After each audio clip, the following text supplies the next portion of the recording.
tagpuan sa pangalawang Korinto 1:12.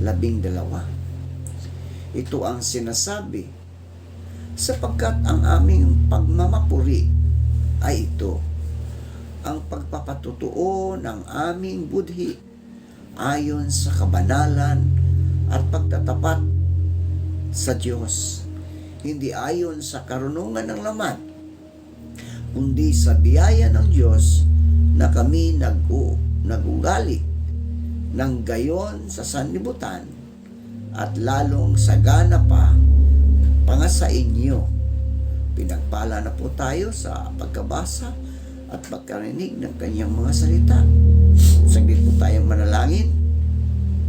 Dakilang Diyos na mapagmahal sa lahat, naririto muli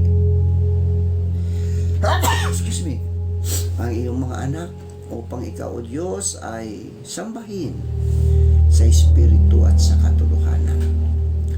Maraming salamat, Panginoon, sa iyong anak na isinilang. Aming sinelebrate ang kanyang kaarawan. Dahil siya, Panginoon, ang tumubos sa amin doon sa krus ng Kalbaryo. Kaya, O Lord, kami po'y nagpapasalamat na ang iyong anak ang siyang naghirap doon sa krus, na dapat kami ay ang maghirap dahil kami ay makasalanan. Pero dahil sa pag-ibig mo, O Diyos, ikaw ang siyang nagbigay ng buhay doon sa krus ng Kalbaryo. Panginoong Hesus, sa umagang ito, aming inilalapit sa inyo ang aming mga kapatid na nasa banig ng karamdaman.